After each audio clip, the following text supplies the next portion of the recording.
guys, i-tutorial ko paano gamitin itong sewing machine na ito, itong portable free arm sewing machine, brand ng Brother. Tingnan nyo, ito yung mga pwedeng nyong gawin, yung mga zigzag na stitch. Yan. So, papakita ko sa inyo kung paano ko siya ginagamit. Yan. Diba?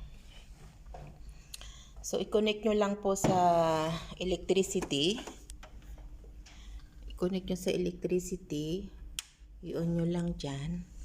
Kaya nag-ilaw siya. Tapos, tingnan nyo paglalagay ng sinulid. Ito, yan. Sa labas yan.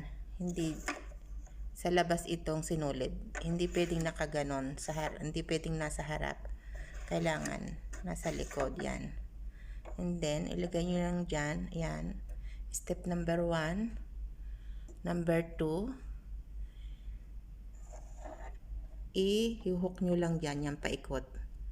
Tapos, nakikita nyo yon may steel sa loob. Ikakawit nyo lang doon. Tapos, ihilahan nyo pababa. And then, lalagay nyo na sa needle. Yan. Ito naman yung pag-adjust. Kung anong gusto mong stitch, yung mga zigzag, straight, yan, i-adjust mo lang dyan, iikot mo lang dyan. And then, ito naman, ibababa mo para mag-back yung tahi mo. So, yan, meron tayo ditong, meron ako nilagay na sinulid, yan. Sa loob. Sarado lang natin, pakita ko sa inyo, yan.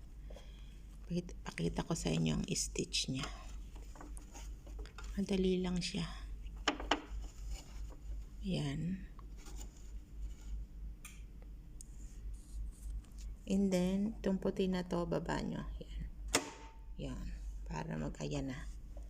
O, diba? Then, kayo na yung mag-ano ng speed niya. Yung speed niya kung gaano kabilis nyo tatahiin. Diba yan? O yan. Diba straight yung tahi? So, try natin dito. Yan. Yan. Nilagay ko dun sa number 5 na yun. Tingnan natin yung tahi niya.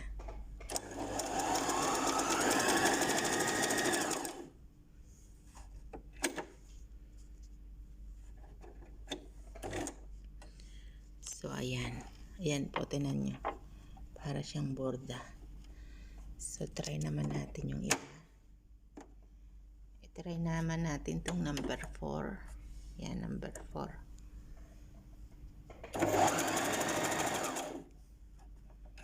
See? Ayan yung number 4, diba? So, ibaba natin. Kung gusto niyo manambak, yung ipipress nyo to. Yan. And then,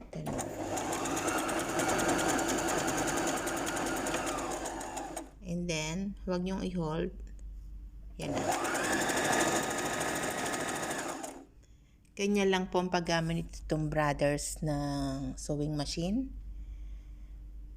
So, tatahiin ko yung sa alaga ko. Kasi bumili siya, malaki sa kanya.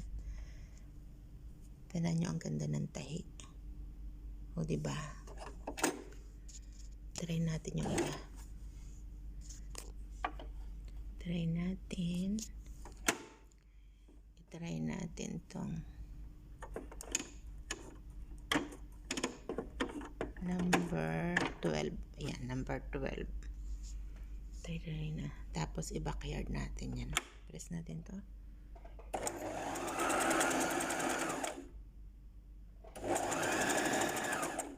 Tingnan natin yung tahi. Yan. O, diba? Yan yung tahi niya. Kung straight naman, ang gusto nyo, straight natin.